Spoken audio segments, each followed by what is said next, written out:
사무엘하 12장 1절입니다.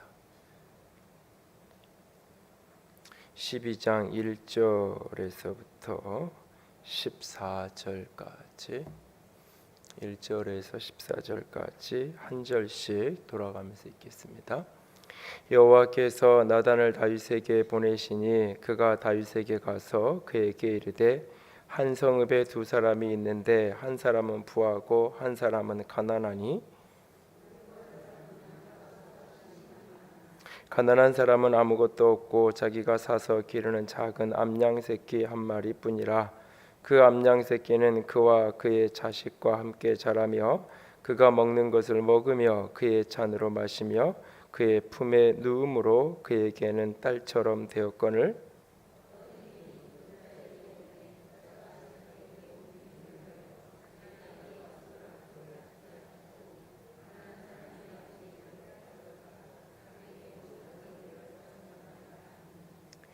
다윗이 그 사람으로 말미암아 노하여 나단에게 이르되 여호와의 살아계심을 두고 맹세하노니 이 일을 행한 그 사람은 마땅히 죽을지어라.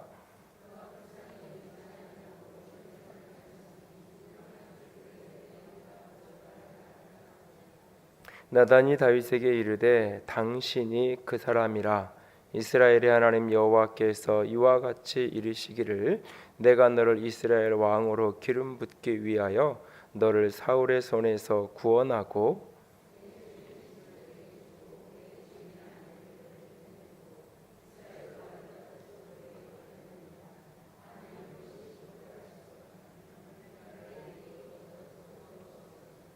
그러한데 어찌하여 내가 여호와의 말씀을 업신여기고 나 보기에 악을 행하였느냐. 내가 칼로 햇사람 우리아를 치되 암몬 자손의 칼로 죽이고 그의 아내를 빼앗아 내 아내로 삼았도다.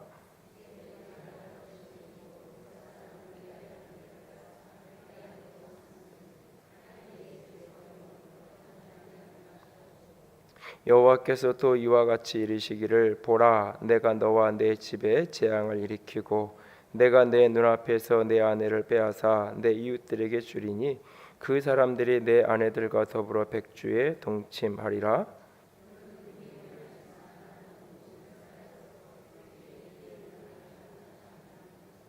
다윗이 나단에게 이르되 내가 여호와께 죄를 범하였노라 하매 나단이 다윗에게 말하되 여호와께서도 당신의 죄를 사하셨나니 당신은 죽지 아니하려니와.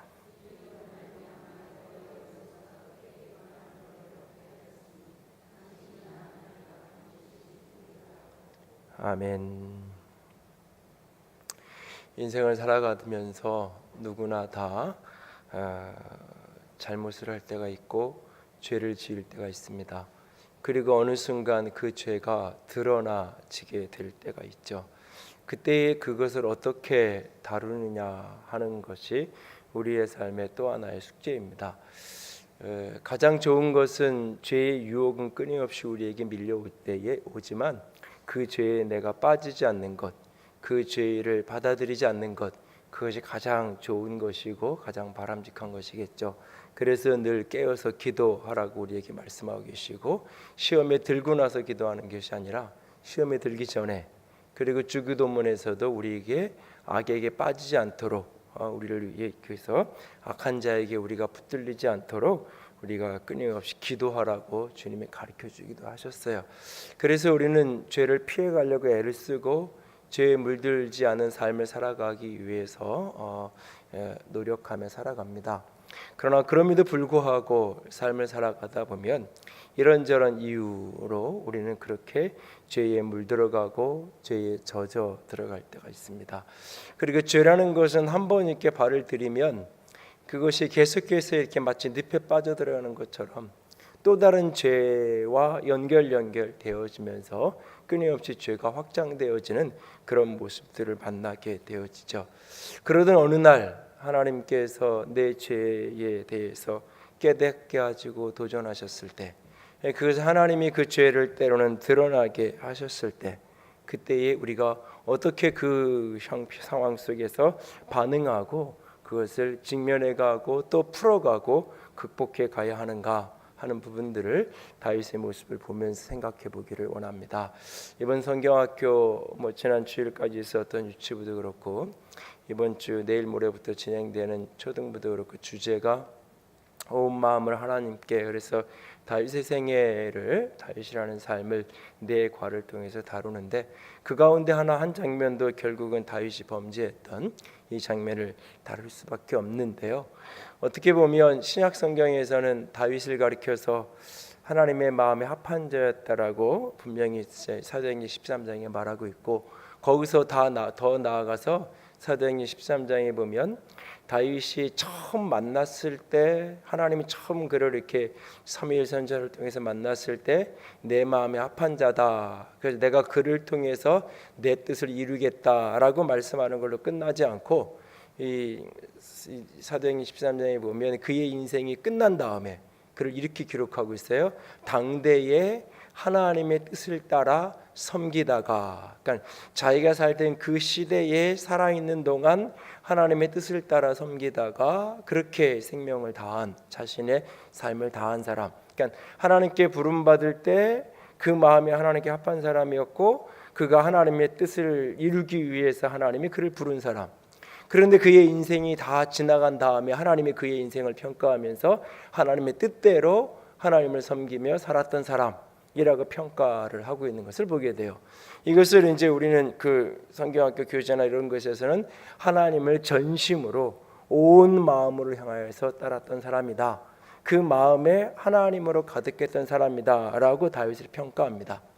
그러나 다윗의 인생의 이 중심에는 아무리 보아도 그가 하나님의 뜻을 이루었다라고 말하기 부담스러운, 아무리 그의 삶을 긍정적으로 보려고 애를 써도 도저히 용납할 수 없는 죄와 그 죄의 그림자가 그와 그 가정 안에 짙게 드리워져 있는, 그리고 그 그림, 어두움의 그림자가 결국은 솔로몬에게까지 이어 흘러가는 모습들을 우리는 사무엘하와 열왕기상을 이어가면서 우리는 만나게 되어집니다.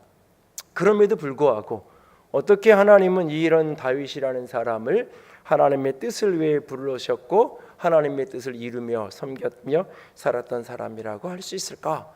다윗의 생애의 여러 측면을 우리가 들여다 볼 수 있을 겁니다. 그래서 지난주에도 나누었던 부분 속에서는 그 우사의 사건들 속에서 오직 하나님께만 집중하기 원했고, 하나님을 자기 성공과 자기 성취를 위한 이용의 도구, 내가 특별히 하나님을 경배하고 예배한다고 할 때 그것조차도 자신을 드러내, 난 이런 경배자, 이런 예배자야, 이런 중보자야, 이렇게 자기 자신을 드러내기 위한 도구로 그것을 수많은 사람들은 쓰는데, 다윗은 결코 그것이 없는 진짜 하나님을 섬기려는 그 단순하고 순전한 마음으로 하나님 앞에 섰던 다윗의 모습이 중요한 이유 가운데 하나일 겁니다. 그 외에도 여러 가지 이유들을 볼 수 있을 텐데, 그 중에 하나가 뭐냐면 실패하고 넘어졌을 때에 그가 어떻게 그것을 직면해 가고 있는가. 실패하지 않는 사람, 넘어지지 않는 사람이었으면 좋겠는데, 죄를 짓지 않는 사람이었으면 좋겠고, 죄에 빠지지 않는 사람이었으면 좋겠는데, 우리는 끊임없이 때로는 매스컴에 나올 만큼 큰 죄를 짓기도 하지만 때로는 아무도 알지 못하는 작은 죄를 우리는 짓기도 하죠. 그 죄 속에 끊임없이 우리가 넘어지고 쓰러질 때가 있을 때 그 속에서 그 문제를 어떻게 내가 다루어가고 직면해 가야 할 것인가. 다윗은 자신이 범한 이 죄에 대해서 나단 선지자가 찾아와서 한 비유를 이야기하고 그 비유를 매개로 해서 결국은 다윗의 죄를 책망을 할 때에 바로 네가 그런 사람이다라고 다윗이 이렇게 다윗을 향해서 나단에 책망하면서 이야기할 때 다윗은 어떠한 변명도 하지 않아요. 13절에 보면 다윗이 나단에게 이르되 내가 여호와께 죄를 범하였노라. 그러니까 오늘 이 12장의 이 장면 속에 다윗의 언어가 굉장히 적어요. 굉장히. 근데 우리는 보통 내가 뭔가를 잘못한 게 드러나면 끊임없이 우리는 그것에 대해서 무언가 이유를 이야기하고 싶어요. 내가 분명 잘못한 건 맞는데 내가 그런 죄를 지은 건 이미 죄의 실체가 드러났으니까, 사실이 드러나고 밝혀지고 나타나니까 그것을 분명히 인정을 해요. 그런데 내가 왜 그럴 수밖에 없었는지를 끊임없이 설명하고 싶고 설득하고 싶어요. 그게 이제 아주 부정적으로 가면 누군가 때문이라고, 누가 이래서 그랬다라고 책임 전가하고 핑계하는 걸로 나아가든지 끊임없이 자기 변호를 하게 되죠. 이럴 수밖에 없었던 자기 이유를 변호하게 돼 있어요. 자기 이유를 변호하는 그 속에서는 끊임없이 누군가를 향한 비난, 누군가를 향한 책임 전가의 요소가 그 속에 끊임없이 나올 수밖에 없어요. 그래서 내 이유를 끊임없이 이야기함으로 누군가로부터 이해받고 싶은 거죠. 내가 잘못한 건 맞는데 이해받는 만큼 내가 그 잘못으로 인해서 치료해야 될 벌, 내가 그 잘못으로 인해서 치료해야 될 때 감당해야 될 어떤 삶의 무게, 이것을 조금이라도 약화시키기를 원하는 거죠.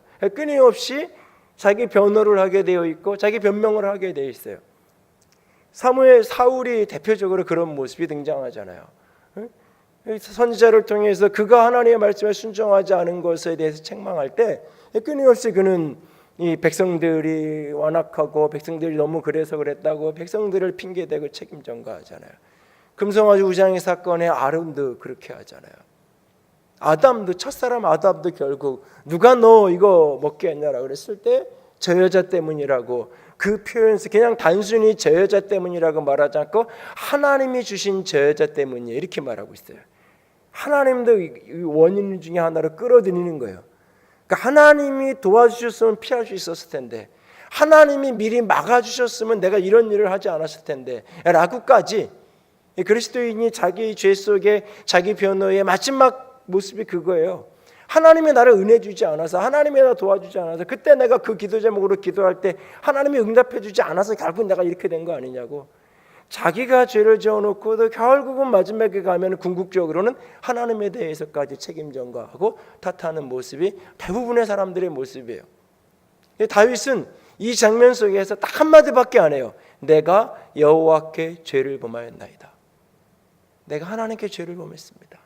이 장면 속에서 다윗이 침상을 적시며 통곡하며 기도하면서 썼던 시라고 전해지는 시편 51편에서 다윗이 내가 여호와께만 범죄하였나이다 라고까지, 어찌 보면 조금은 과하다 싶을 만큼, 어떻게 그게 하나님께만 범죄한 거야, 우리에게 잘못한 거고 사람들에게 다 잘못한 거지, 이렇게 분명히 반문을 제기할 수 있을 정도로 그가 하나님 앞에서 내가 죄를 범했다라고 이야기하고 있어요. 왜냐하면 나단 선지자는 이 문제를 지금 지적하면서 다윗이 얼마나 악했는지, 다윗의 한 행동이 얼마나 추한 행동이었는지, 다윗의 한 행동이 얼마나 도덕적으로 지탄받아야 할 일인지를 지적하지 않아요. 나단 선지자가 지금 다윗과의 관계 속에서 이 문제를, 이 죄의 문제를 들춰내면서 시작하는 핵심은 뭐냐면, 너는 하나님의 말씀을 업신여겼고 하나님을 업신여겼다고 이야기하고 있어요. 9절과 10절에 보면 그러한데 어찌하여 내가 여호와의 말씀을 업신여기고 나보기에 악을 행하였느냐.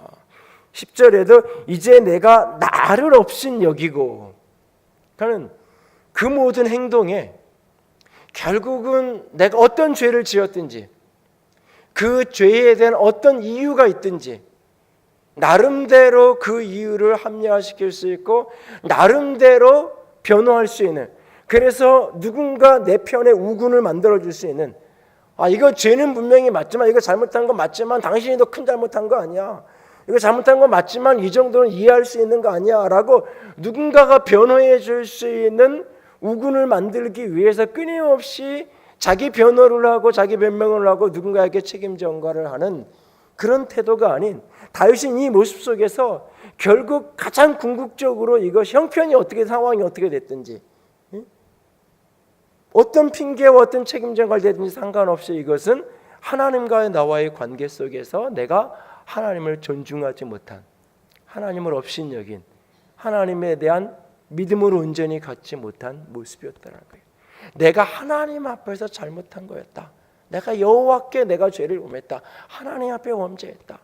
너는 왜 하나님의 말씀을 업신여겼냐? 하나님 나를 업신여겼느냐는 그 질문 앞에 변명 안 하죠. 예, 내가 그렇게 한 것은 하나님을 업신여긴 건 맞습니다. 이것이 믿음이에요. 이것이 신앙이에요.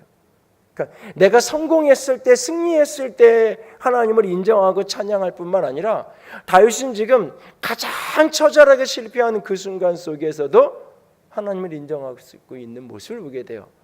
물론 반문하고 싶죠. 그렇게까지 하나님을 인정하는 사람이라면 왜 그런 짓을 했냐고 이야기하고 싶죠. 뭔가 그래서 설명을 듣고 싶고 이유를 듣고 싶고 우리는 그럴 수 있어요. 그러나 하나님은 그에게 지금 어떤 이유를 원하는 게 아니에요. 이게 죄라는 사실, 이게 잘못한 일이라는 사실을 정직하게 인정하고 받아들이냐는 거예요. 하나님을 향한 믿음의 문제 속에서 내가 여호와께 죄를 범하였노라. 여호와께 죄를 범하였노라.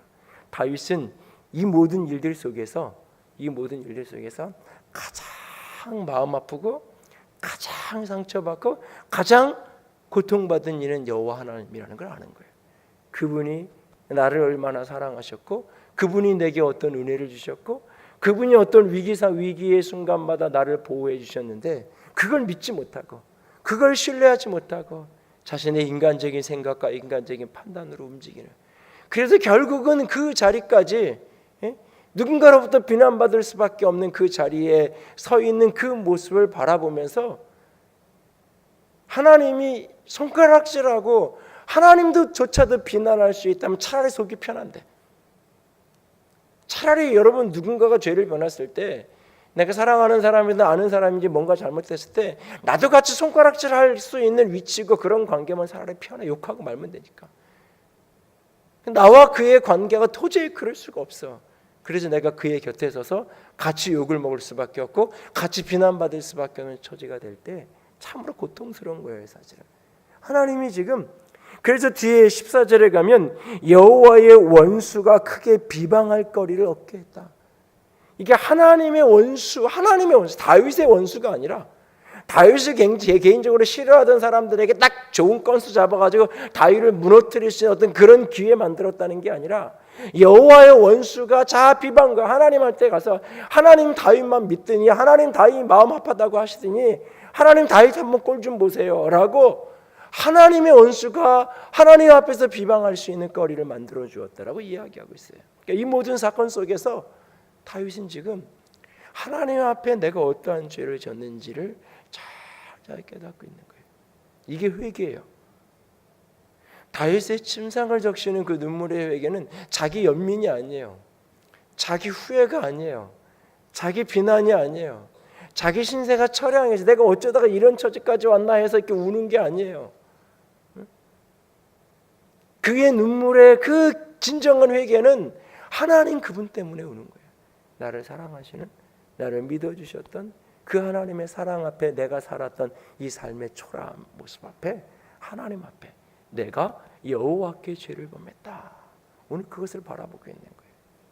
죄를 지은 순간에도 넘어진 그 순간에도 하나님을 바라보는, 이게 로마서 7장을 해설할 수 있는 열쇠예요. 로마서 7장은 내 안에 두 개의 마음이 있다고 말하고 있어요. 내 안에 원함이 있고 소원이 있고 선을 향한, 그런데 악이 있고 끊임없이, 근데 내 삶의 현실은 끊임없이 악한 것으로 살아가는 한 지붕 두 강적과 같은 그 모순된 이 모습을 이야기해요. 이 모습이 너무 적나라하기 때문에 성경학자들 중에 많은 사람들은 이것은 바울이 예수 믿고 나서 한 이야기가 아니다. 다윗이 예수님을 만나기 전에 느꼈던 그런 어떤 죄책감, 정죄감, 그런 죄에 대한 갈등, 그런 이야기지, 다윗이 예수 믿고 나서 그렇게 열정적으로 복음 사역을 하면서 느끼는 그런 갈등이 아니다라고 이야기를 하는 다수의 학자들이 있을 만큼 그 본문이 논란거리예요. 사실은 내 안에 또 다른 내가 있다고. 내 사망의 몸에서 누가 나를 건져내려고 고백해요. 사망의 몸이라는 것은 로마 시대의 사형 방법이에요. 살아있는 사람을 죽어있는 사람하고 같이 묶어가지고 집어 던져 넣는 거예요. 시신구덩이에다가. 시체 더미 속에다가 살아있는 사람은 죽은 사람을 묶어가지고 그냥 던져 넣는, 거기서 그렇게 모든 시체에서 곰팡이고 뭐고 세균이 다 묻어와서 그렇게 같이 썩어가면서 죽어가도록 내어버려 두는 거예요. 내 모습이 마치 내가 하나님을 향한 소원은 있는데 내 삶의 현실은 그런 어떤 죄의 현실, 죽음의 현실일 것 같아요. 그 처절한 고통을 바울이 이야기해요. 그런데 그 끝자락에 뭐라고 이야기하냐면 이 모든 죄로부터 나를 구원하신 예수 그리스도로 말미암아 하나님께 감사한다고 말이에요. 오히려 감사한다고. 그 처절한 죄 속에서도 고통 속에서도 예수님 때문에 하나님께 내가 감사한다고. 여전히 그런 나를 같이 손가락질하는 게 아니라 나도 내가 싫은데, 이런 내가 나도 싫은데 여러분, 어떤 죄를 누구나 짓고 나서 이게 진짜 성경에서 말하는 화인 맞은 심령의 사람이 아닐 경우는 사람들 앞엔 자기 변호를 하고 막 그러면서도 돌아서 혼자 있을 때는 나도 싫은 거예요. 내가 어쩌다가 이런 자리까지 왔니? 내가 어쩌다 이렇게 했는지 자기 자신조차도 자기가 힘든 거예요, 사실은. 자기조차도 자기 자신의 이 형편과 처지와 이 모습이 싫은데 나조차도 나를 정죄하고 나를 비난하고 싶은데 하나님은 그렇게 하지 않는 거예요. 여전히 나를 사랑하시는, 그 사랑이 느껴지고 더 마음이 아픈 거예요. 그렇게 사랑하는 분에게 내가 되돌려드린 게, 그렇게까지 나를 사랑하시는 분인데 내가 그분을 업신여기고 그분의 말씀을 하찮게 여기고 그분을 내가 소홀히 여긴 것들, 그것이 가슴 깊이 깨달아지고 안 한 거예요. 그 진정한 회개예요. 말씀 속에서 자기를 본다라고 하는 이야기는 끊임없이 말씀의 거울에 비춰서 내 잘못한 목록을 뽑아내라는 이야기가 아니에요. 그 수없는 자기 죄의 목록에도 불구하고 여전히 나를 사랑하시고 여전히 나를 위해서 눈물로 중보하시고 여전히 나를 응원하시고 나를 포기하지 않으시는 그 사랑 앞에 내가 끊임없이 돌이킬 수밖에 없는 거예요. 돌이킬 수밖에 없는 그 사랑을 할 때 다윗의 위대함은 이 처절한 죄 속에서 하나님을 바라보고 있다는 거예요. 어떤 자기 변호도, 어떤 자기 변명도 할 말이 왜 없겠어요? 하고 싶으면 여기서 말을 지어내면 얼마든지, 바세바가 창문 열어놓고 나를 유혹했다고 그런 이야기들처럼 수많은 자기 변호를 얼마든지 할 수 있을 거예요. 아무 말하지 않아요. 아무 말하지 않아요. 그저 내가 죄를 졌습니다. 맞습니다. 내가 여호와께 범죄하였나이다라고 인정하는 것, 여기서부터 시작하는 거예요. 그리고 두 번째는 그 모든 수치를 견뎌내는 거예요. 그 모든 수치의 시간을 견뎌내는 거예요. 히브리서에 보면 히브리서 12장에 예수님에 대한 이야기를 하면서 예수님이 우리의 모든 죄를 짊어진 11서 1장 1절에서 3절까지 보면 12장 1절에서 3절에 그 예수님의 십자가를 이야기하면서 그가 부끄러움을 개의치 아니하시고 그 모든 형벌을 담당하셨다고 이야기해요. 신약 성경에 예수님의 십자가의 그 모습들, 십자가의 고통받는 그 모습들을 여러분들이 마태, 마가, 누가, 요한복음을 유심히 들여다보세요. 유심히 읽어보면 예수님의 육체적인 고통에 대해서는 성경은 극단적으로 침묵해요.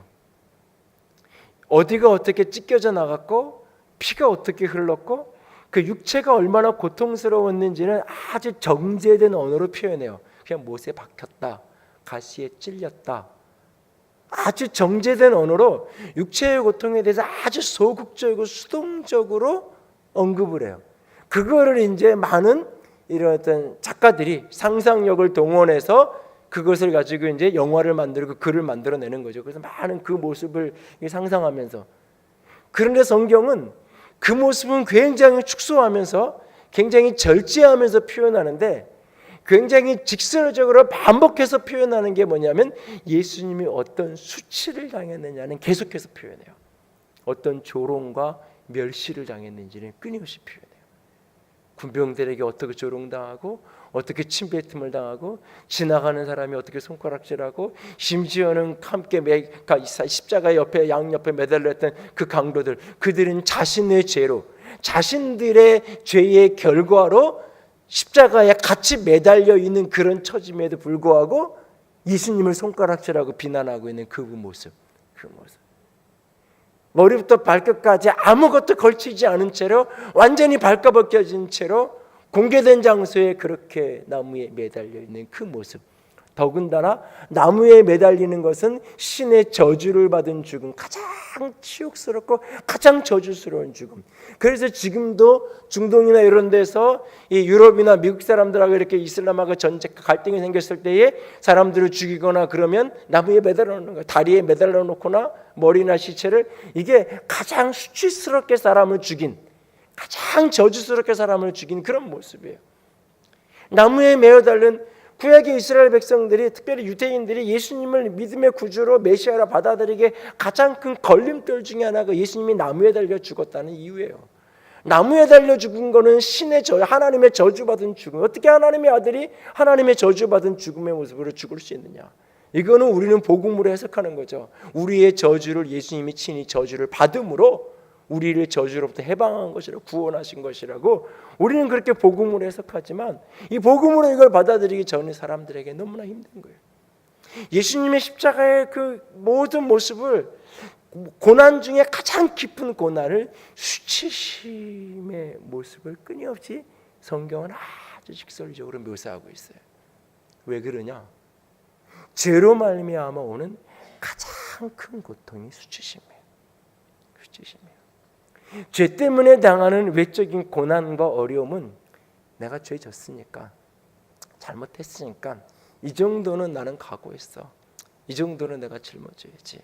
내가 생각한 것보다 좀 가까이 무겁네, 힘드네, 그럴 수 있어요. 근데 가장 사람이 견디기 힘든 가장 마지막의 고통이 수치심이에요. 수치심. 다윗이 이 모든 일들 속에서 가장 고통스러운 시간을 보내가 수치심이에요. 그래서 이 책망을 얘기하면서 너는 은밀히 행하였지만 나는 공개적으로 행하겠다고 얘기하잖아요. 수치를 완전히 발가벗겨져서 네 가문은 완전히 수치스러운 가문으로 내가 만들어 놓겠다라고 하나님이 징계에 대한 이야기를 하시잖아요. 암논이 다말을 어떻게 수치스럽게, 압살롬이 어떻게 아버지를 수치스럽게 하는지, 그 모든 것들을 그냥 그렇게 얘기하잖아요. 그러니까 그 모든 고통의 가장 핵심 중에 하나는 수치스러움, 고통을 받는, 이 부끄러움을 견뎌내는 것. 내가 하나님께로부터 죄의 벌을 받는다, 징계를 받는다, 이 수치스러움을 감당하는 거예요. 예수 그리스도께서 그 수치심을 짊어지고 십자가의 길을 가시는 거예요.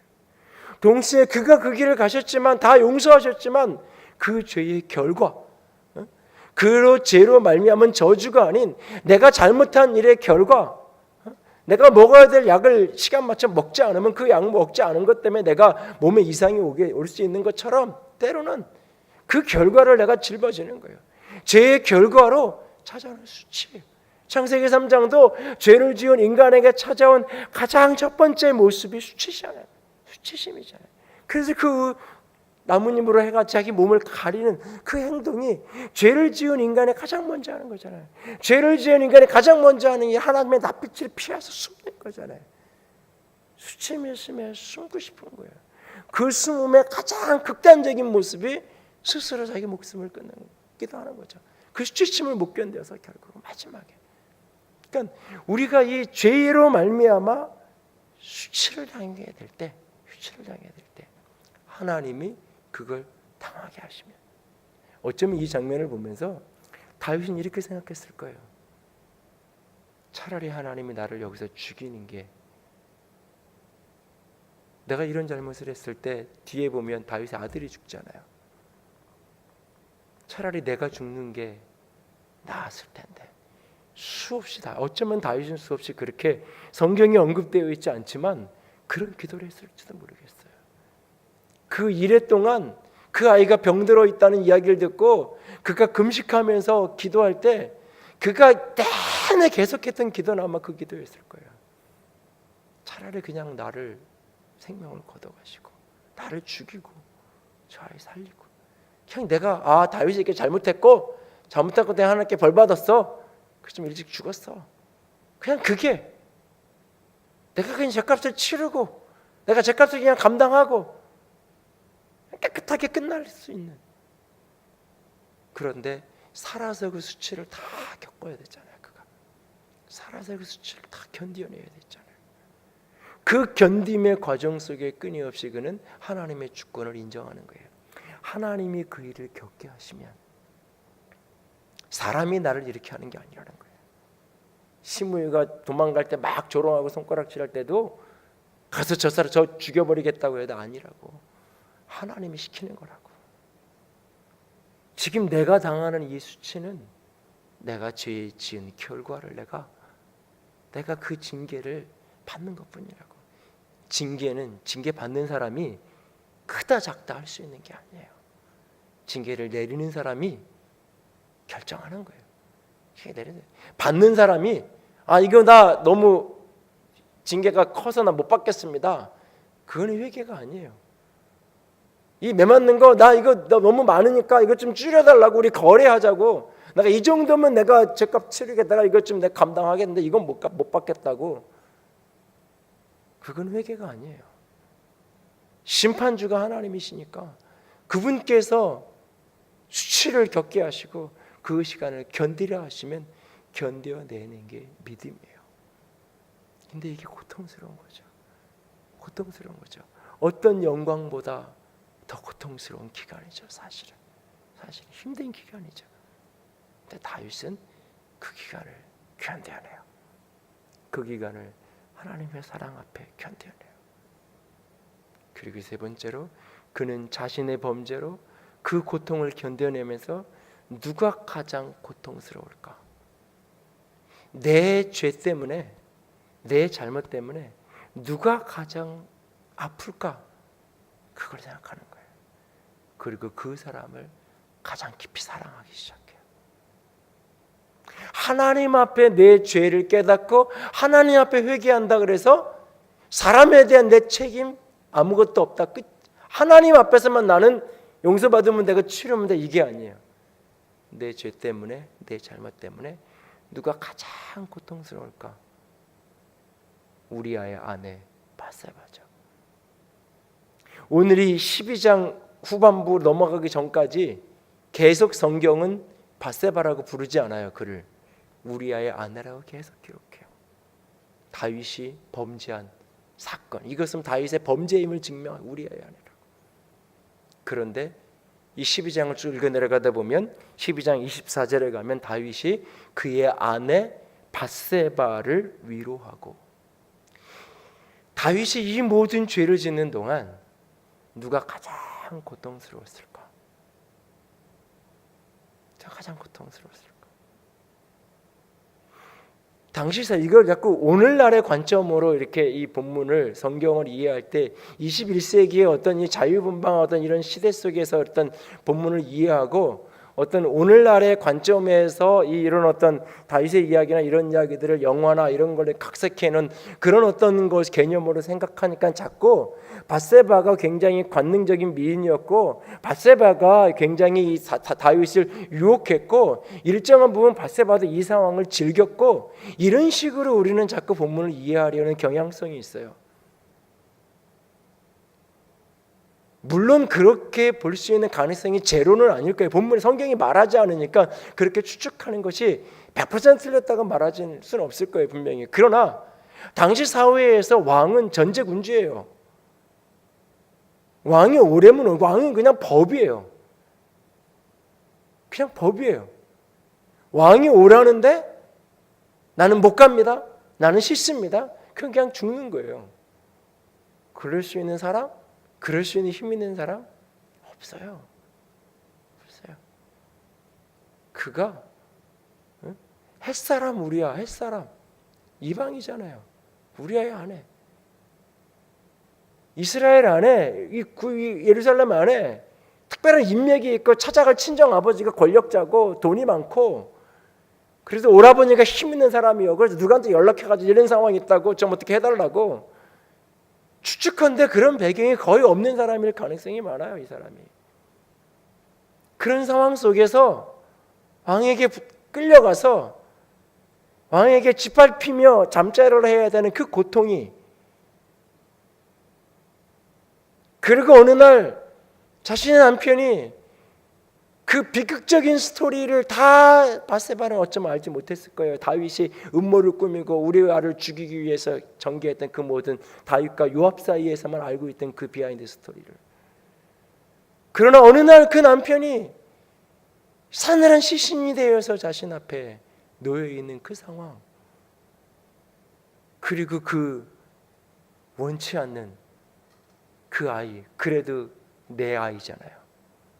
그래도 내가 내 품으로 10개월을 품어서 낳은 내 자식이잖아요. 그런데 그 아이가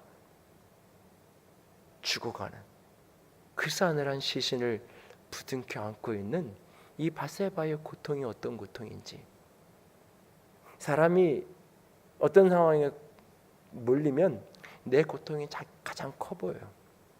특별히 어떤 죄가 드러나고 이런 것이 드러나서 사람들의 비난이 막 이렇게 밀려오고 그런 상황이 되면 스스로도 자기 자신이 가장 불쌍한 사람이고, 스스로 느끼기도 내가 가장 초라한 사람이 되고, 세상에서 나만큼 내가 어떤 잘못을 했는지는 다 잊혀지고, 그거는 그냥 인정하는 게 인정하는데, 지금 내 현실, 내가 당하는 비난과 내가 당하는 이 정서적인 고통과 수치와 이게 너무 크기 때문에 그거는 그냥 잘못한 건 잘못한 건 인정하겠는데, 이게 너무 크면은 나밖에 안 보여요. 다른 게 안 보여요. 그래서 사람이 그때 막 자기 살 길을 찾고, 그래서 평상시에 안 그러던 사람이 막 있는 말 없는 말 다 지어내면서 거짓을 만들어내면서 결국 잘 드러날 게 뻔한데, 뻔한 거짓말을 나는 그런 적 없다, 그런 뻔한 거짓말을 막 하면서 이 사람도 끌어들이고 저 사람도 끌어들이고, 나만 그랬냐 너도 그랬지 않냐 막 이렇게 가는 거예요. 사람이 그 상황에 더 놓여지면 그러면서 누구 때문에 비난하게 돼 있는 거예요. 사람은 가장 자기밖에 생각할 수밖에 없는 순간, 가장 자기 자신밖에 생각나지 않은 그 순간, 그는 밧세바에게 가고 있어요. 밧세바에게 가고 있어요.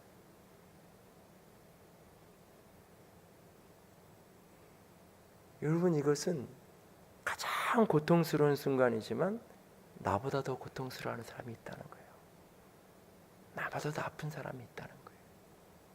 나보다 더 아픈 사람.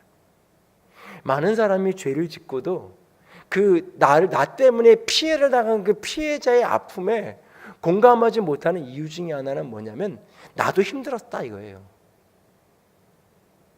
내가 너 때리고 도망다니면서, 내가 너 죽이고, 내가 당신 돈 이렇게 띄어먹고 도망다니고 숨어 살면서 나도 참 힘들었어, 이 얘기를 하고 싶은 거예요. 너만 힘드냐? 피해당한 너만 힘들었냐? 너는 피해당했다고 힘들었다고 소리라도 치지, 나는 그런 소리 좀, 나도 힘들었다고 자꾸 얘기하고 싶은 거예요.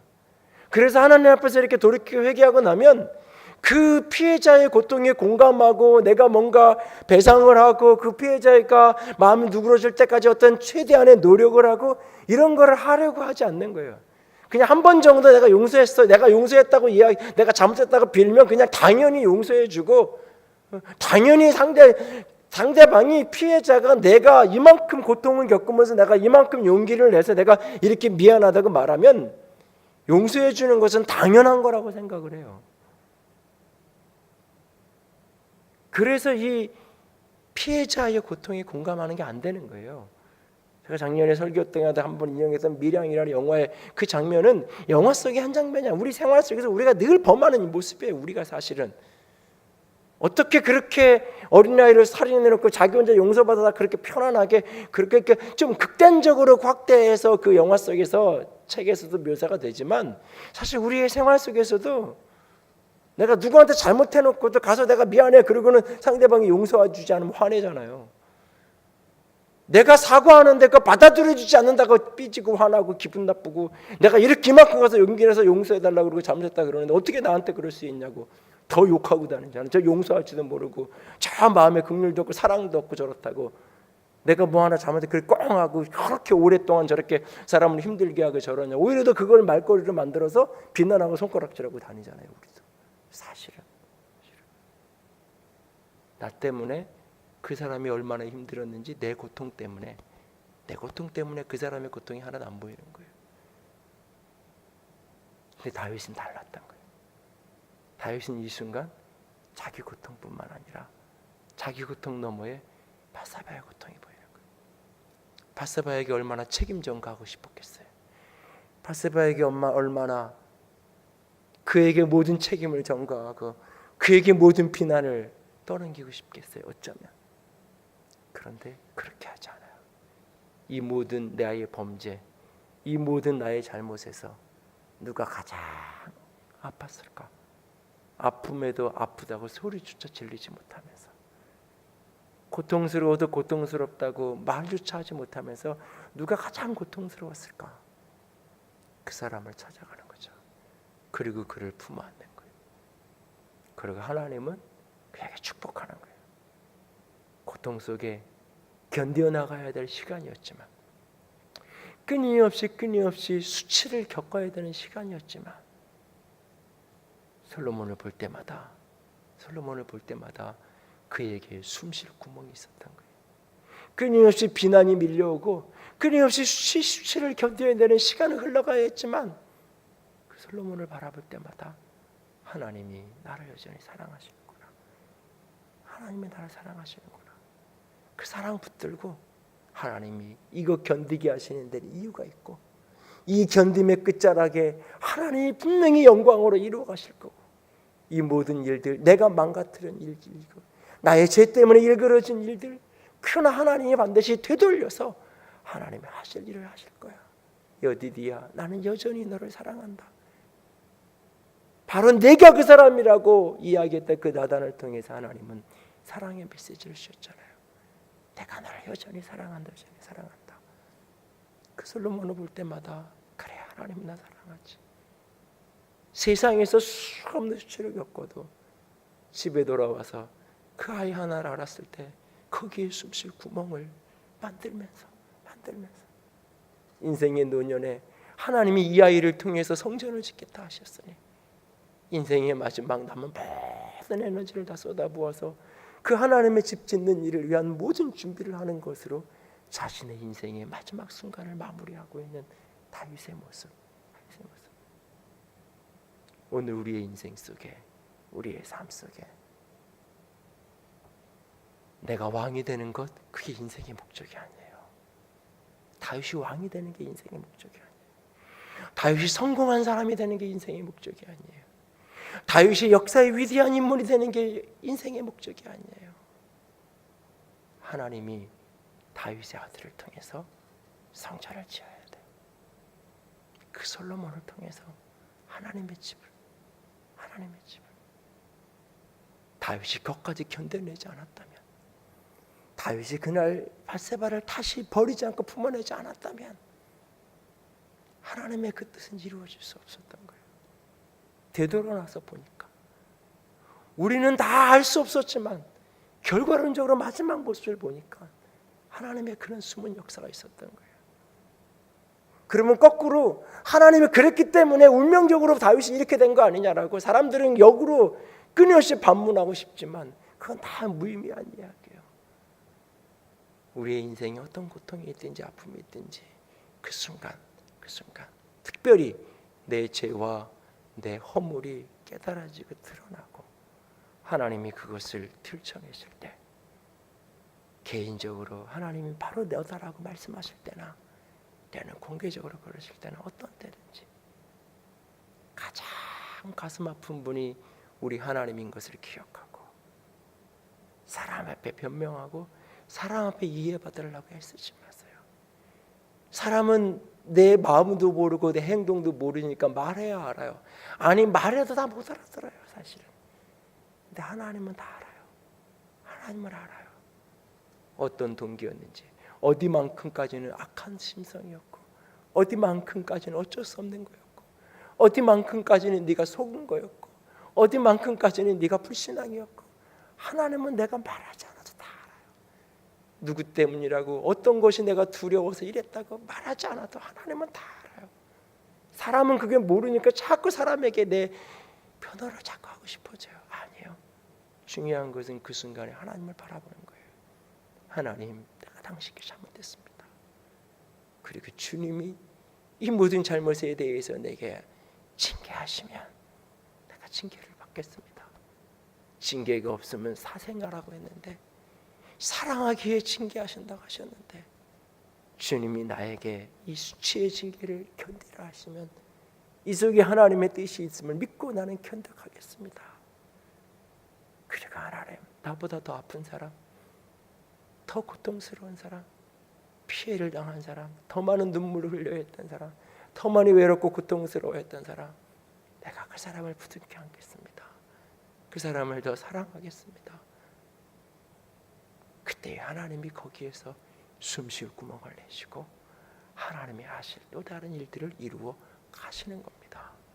오늘 우리 인생 속에 누구나 다 원하기는 그런 자리에 서지 않기 원하지만 어떤 작은 일이든 큰 일이든 죄에 쓰러졌을 때 오늘이 사무엘의 12장의 다윗의 이야기를 가슴으로 꼭 기억하고 인간의 본성대로 반응하지 말고 인간의 본성대로 변호하고 변명하고 때로는 스스로 그 모든 수치를 견디지 못해 숨어버리고 아니요. 오늘 다윗을 기억하면서 그렇게 가면 하나님이 말씀하실 거예요. 당대에 내 뜻을 따라 섬겼다. 너 흠이 있지만 그래도 잘 살았다. 쓰러지고 넘어지고 흔들렸지만 그럼에도 불구하고 너 내가 사랑한다.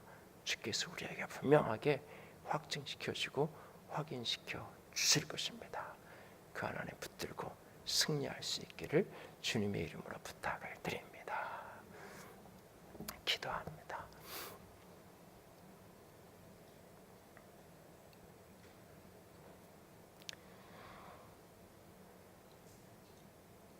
말씀을 붙들고 우리 기도하기 원합니다. 하나님, 다윗의 영을 내게 허락하여 주시옵소서. 할 수만 있으면 시험에 빠지기 원치 않는데, 할 수만 있으면 죄에 쓰러지기를 원치 않는데, 때로는 유혹이 너무 커서, 때로는 두려워서 타협하고 핑계하며 넘어질 때가 있습니다. 주님, 그때마다 나의 하나님 기억하겠습니다. 변명하고 핑계하고 희생양을 찾고 핑계거리 찾지 않고 하나님, 내가 잘못했습니다. 내가 하나님을 업신여겼고 주의 말씀을 업신여겼습니다. 장식하게 고백하고 주가 견디려 하시는 곳에서 견뎌가겠습니다. 주가 사랑하라 하신 사람 또 사랑하겠습니다. 주님 도와 주시옵소서. 붙들어 주시옵소서. 같이 기도합시다. 사랑의 하나님, 영광의 하나님, 내가 주님을 사랑합니다. 아버지의 사랑하심으로, 아버지의 영광으로, 아버지의 생명으로 가득 아버지 나를 붙들어 주시옵소서. 예 주님, 예 주님, 예 주님, 예 주님. 아버지 나의 마음과 나의 영혼과 나의 중심이 주께로만 향하여 되기를 원합니다. 주님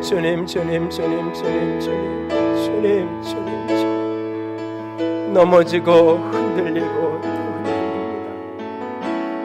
그렇게 살면 안 되는데, 그러면 안 되는데 또 그렇게 가고 또 그렇게 쓰러질 때가 있습니다. 아버지 이길 수 있게 하시옵소서. 아버지 이겨내게 하시옵소서. 견뎌내게 하시옵소서.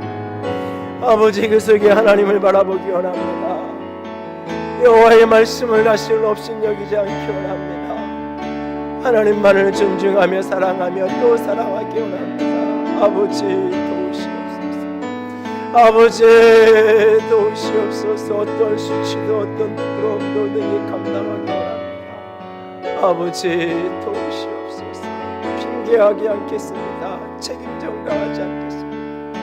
그저 짊어지겠습니다.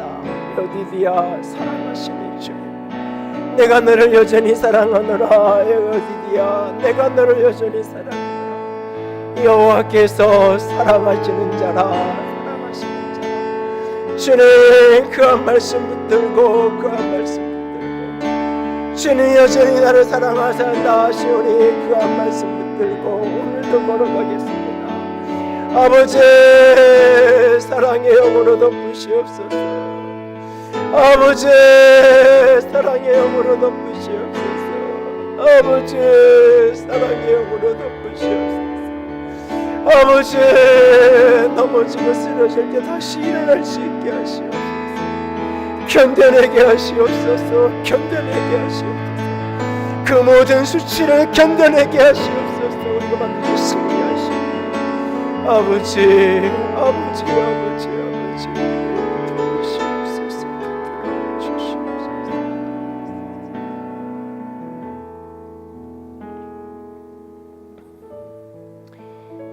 구름같이 둘러싼 허다한 증인들이, 오늘 믿음의 선배들이 우리를 응원하고 있고, 주님이 응원하는데도 불구하고 오늘 또 넘어지고 오늘 또 흔들립니다. 주님 용서하여 주시옵소서. 용서하여 주시옵소서. 오직 하나님만을 다시금 붙들게 하시고 바라보게 하시고, 그래가 다시 일어서게 하시고, 일어서 견디게 하시고, 일어서 사랑하게 하여 주시옵소서. 일어서 사랑하는 그곳에 주님께서 숨쉴 곳을 주시고 피할 것을 주시고 평안을 허락하실 것을 믿습니다. 주님 사랑합니다. 주의 이름으로 축복합니다. 우리 주님 예수님 이름으로 기도드렸습니다. 아멘. 이제는 우리 주 예수 그리스도의 은혜와 하나님 아버지의 놀라우신 사랑하심과 성령 하나님의 교통하시며 기름 부으시는 그 은혜가 오늘도 실패와 좌절 속에 다시 일어서서 사랑하는 자가 되기로 결단하는 모든 이들 위해 이제로부터 영원토록 함께 있을지어다. 아멘.